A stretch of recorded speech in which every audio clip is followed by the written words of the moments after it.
And because they are aware that there is an infinite distance from divine perfection, they are ashamed to show their faces before the holy God, whose angels are found to be astray if they dare to compete with him. Job 4:18. Like Lucifer, Samael, one of the fallen seraphim.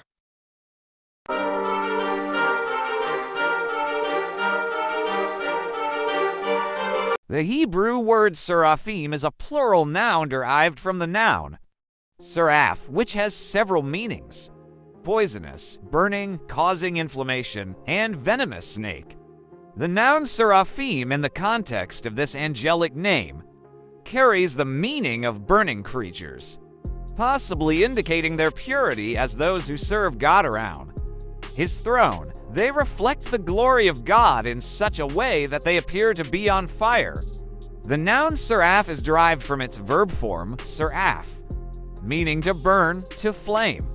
The noun seraph is also combined with the common Hebrew term for snake, nakash, and translates to poisonous or venomous, possibly referring to the burning and inflammatory effects of snake venom. Deuteronomy 8:15. This term is first mentioned when God punishes the rebellious Israelites by sending venomous snakes, nakash, seraph, among them. And the Lord said unto Moses, Make thee a fiery serpent seraph, and set it upon a pole. And it shall come to pass, that every one that is bitten, when he looketh upon it, shall live. Numbers 21:8.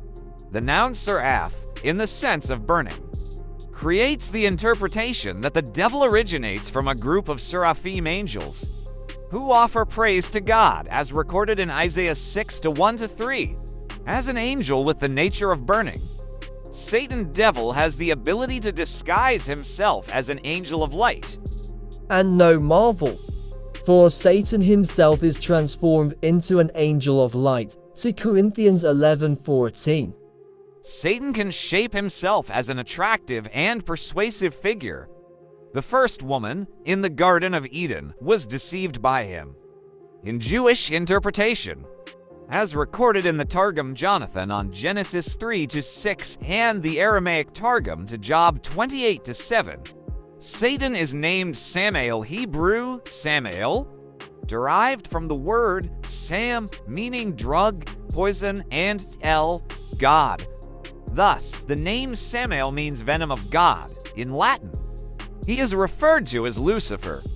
In the Targum Jonathan on Genesis 3-6, Samael is also described as Malach Moda, meaning the angel of death, because he caused humans to fall into sin and brought them to the consequences of death, even eternal death, by combining the literal meaning of the word seraphim Hebrew, seraphim, which means brightly shining, with the understanding of the noun seraph, which can mean venomous serpent, and the understanding provided by the Apostle Paul in 2 Corinthians 11:14, that Satan has the ability to deceive humans in various forms, even appearing as an angel of light as he was originally.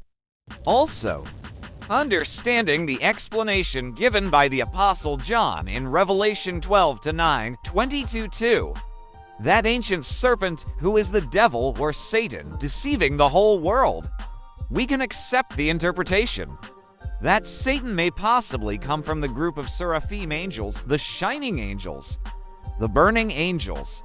Seraphim are high-ranking angelic beings. This term may refer to living beings also mentioned in other parts of the Bible. Revelation 2:6-9. Seraphim angels are celestial creatures, often associated with the visions of the prophet Isaiah, who saw the presence of God when he was called to serve and prophesy. Isaiah 6:1-7. Only this book in the Bible speaks of these celestial beings. Nelson's Illustrated Bible Dictionary. In the year that King Uzziah died, I saw also the Lord sitting upon a throne, high and lifted up, and his train filled the temple. Above it stood the seraphims. Each one had 6 wings. With twain he covered his face, And with twain he covered his feet, and with twain he did fly. And one cried unto another, and said, Holy, holy, holy is the Lord of hosts. The whole earth is full of his glory. Isaiah 6:1-3.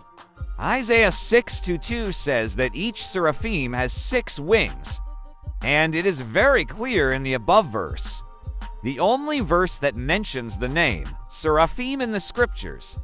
It is stated that these creatures are angels.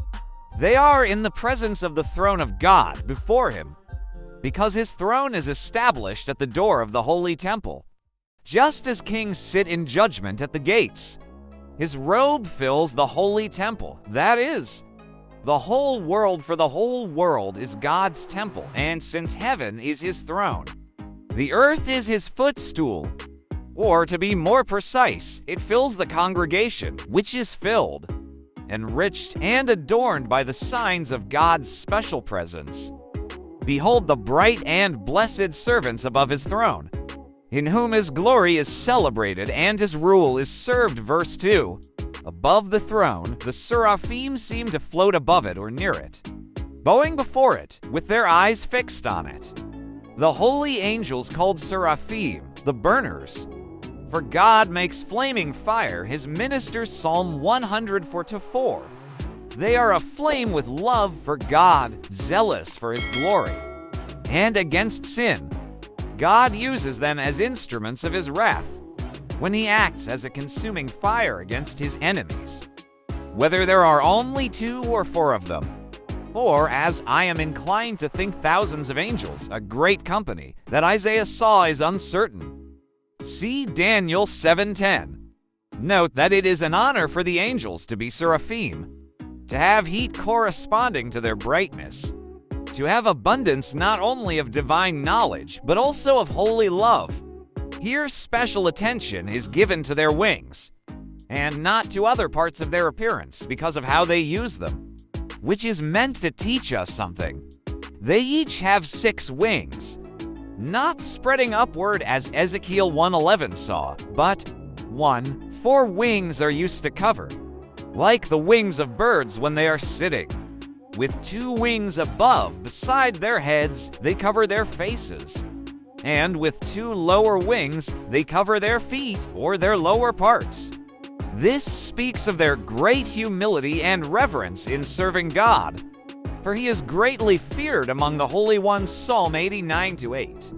They not only cover their feet, the less honorable members of their bodies, 1 Corinthians 12:23, but even their faces. Although the angels' faces, undoubtedly, are much more beautiful than the faces of human children, Acts 6:15, yet before God they cover them, because they cannot endure the dazzling brightness of divine glory, and because they are aware that there is an infinite distance from divine perfection. They are ashamed to show their faces before the holy God, whose angels are found to be astray if they dare to compete with him. Job 4:18.